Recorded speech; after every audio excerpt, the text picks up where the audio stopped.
So it took me 7 years to write my first novel. And I learned a lot. I mean, where do I even start? So it wasn't really that it took me 7 years to write out each and every part of the book. When I actually sat down to do it, it probably took, because I started writing the book during COVID. Um, and I probably wrote about 10 ish chapters. And then the rest of the book, that was in like 2020, maybe. Yeah, 2020. And then the rest of the book and the rewrite of the book, because I basically ended up rewriting the whole book. That part took 2 to 3 months. And what I realized was that the only thing that's gonna write the book is me sitting down to just actually write it. It doesn't matter how much research I do. It doesn't matter how much planning I do.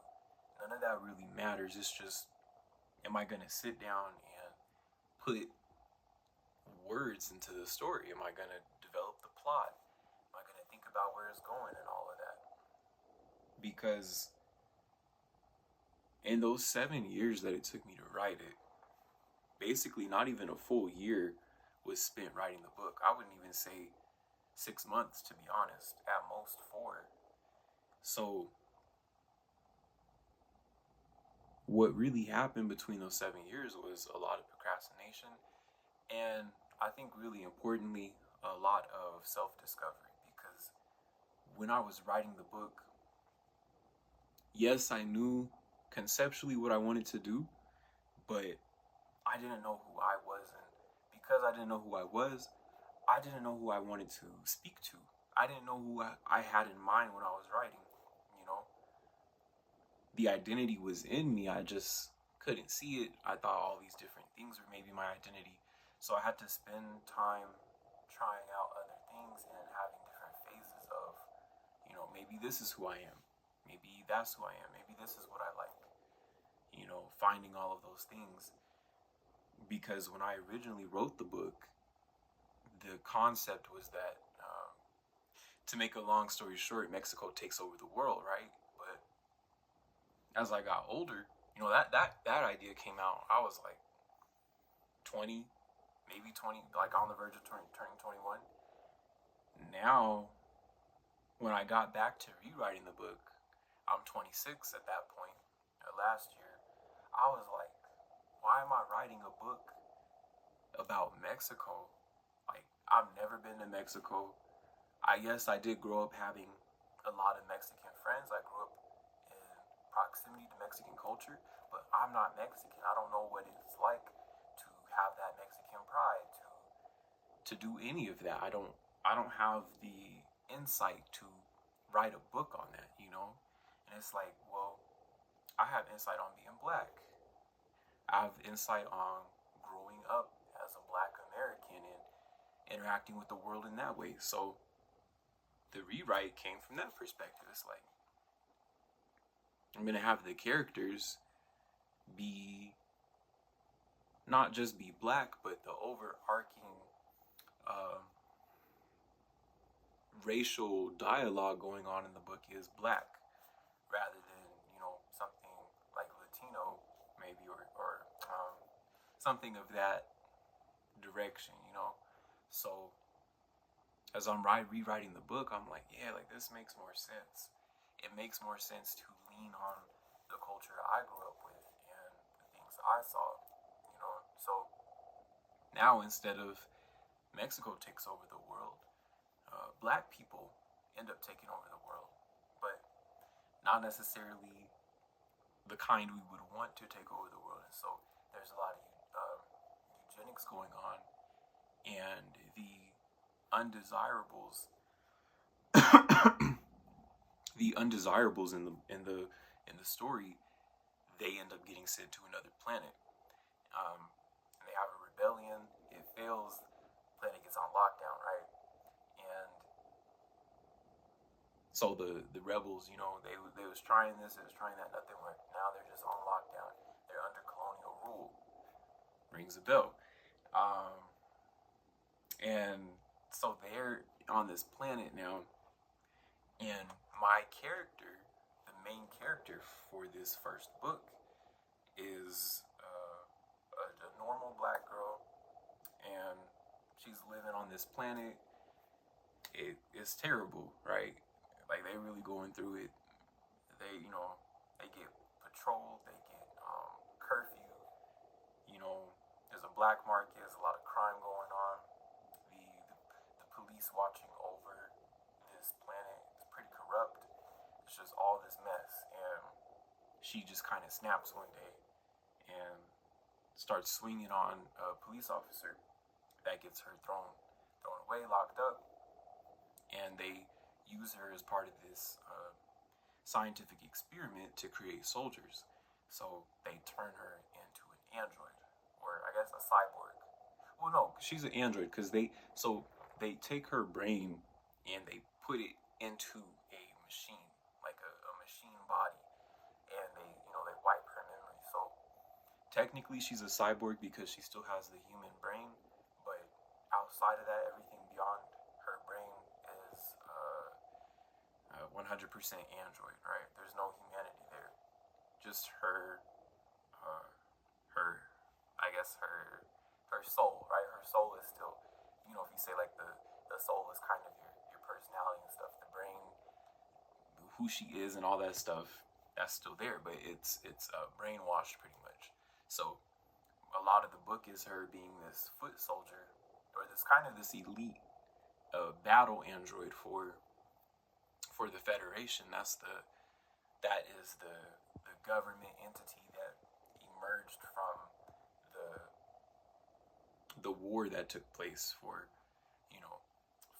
the black people in the story that came into power. They called themselves the Federation. They shut down the rebels. They shut down everybody. Right? They came out on top. And so they used this main character. Her name is Akre. They use Akre to basically carry out their will and keep people obedient, keep planets under their boot. So she gets sent out on a mission. Mission goes haywire. She ends up on this planet, and all this mess starts happening. And from there, the book slowly unravels her identity, as a black woman, as a human, and not just a machine. And I didn't really intend for the book to be any kind of symbol or anything, but looking back on it, it kind of is sort of a testament to how black women get, or black people, but especially black women get kind of roboticized by society. Sort of expected to be really tough, really what's the word? Like just really soldiers, basically. Like just hard. No nonsense. Just no room for vulnerability and softness. To act grown and stuff. And so the book kind of is walking back from that with the ultimate manifestation of that societal push to kind of toughen black women, right? Is to like literally treat them like they're machines, or they're these indestructible, strong soldiers, right? So Akre starts off as that, and then the book works its way back, and I can't spoil anything, of course, but yeah, I'm happy with how the book came out. I can't say it's a masterpiece or anything. It's my first book. I think it's probably, if I'm being honest, it's probably rough around the edges, because it was my first go. I'm excited to put it out, though. I'm excited to get feedback on it. However that ends up coming, I'm probably gonna have to self-publish because I just I don't have much confidence in trying to get it out to a publishing agency. I'm not sure too many would rock with the idea of black people taking over the world, and the eugenics happening, and they're trying to weed out the undesirable undesirables of the human population. I just don't really see all that happening, getting published traditionally. So But I'm still so happy that I really stuck to it and wrote the book. Because the way I stepped away from it for so long, I really thought like I just must not be a writer. I must not be meant to write. And I was. I just needed time to figure things out. And now that I've written the book, it's crazy because the momentum just kind of it like unlocked this momentum for me because now I'm on my second book. I'm already on chapter 15, chapter 16. The book's probably not gonna have more than like 40 chapters, so at worst the book is halfway done, and at best, or realistically speaking, it's probably more than halfway done.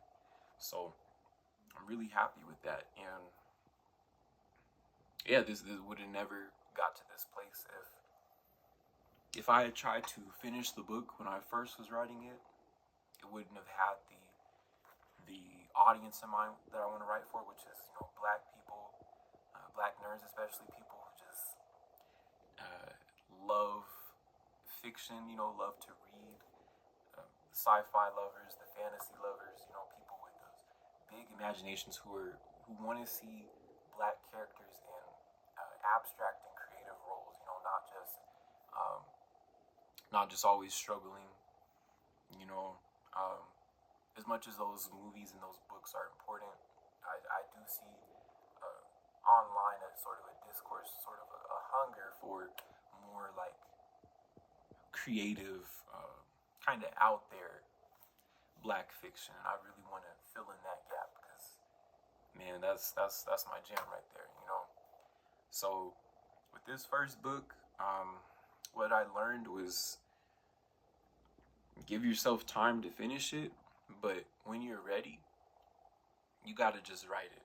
You gotta just write it and keep the momentum because once you stop writing, when you let that when you let that speed, that momentum get away from you, the book just falls flat. I had to rewrite the whole book because when I came back to it 7 years later, 6 years later, the book just didn't feel it didn't feel anymore though. It just felt like this dead, lifeless thing.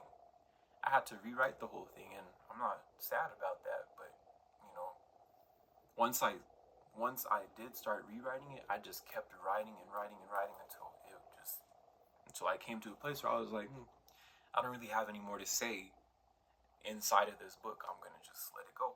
And I just let it go. The end. So another thing I learned is to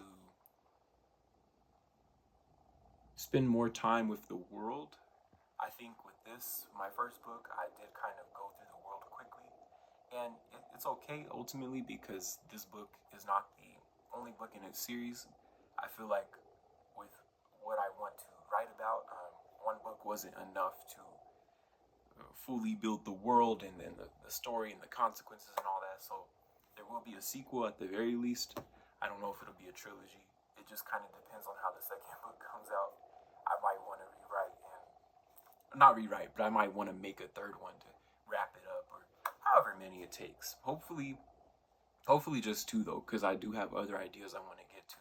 I don't know if all of my books are going to be in a connected fantasy world yet or just separate.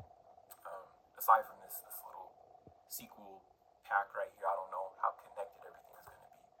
But I'm just excited to write, excited to create, excited to get my stories out there. This first book, the manuscript is done, is revised and everything. I'll probably just run through it one more time to make sure there's no like random typos or I did change one character's name, so I'll probably just make sure his name is the same in the earlier chapters, not the later chapters, because I changed it. And yeah, the book should be out. I'm working with this. I have an artist friend. He's drawing the cover for me. So once that's finished, I mean, the book will be ready. I'll just put it out and see how it goes. But yeah, I'm excited. Excited to keep writing. Excited to start reading more. I feel like reading is a writer's fuel. You learn what you like and don't like, and you get ideas and inspiration and all those things. And yeah, that's what I learned from writing my first book. It was a great learning experience, and I'm already in round two, already applying things I learned from my first book, keeping up the momentum. Yeah, excited.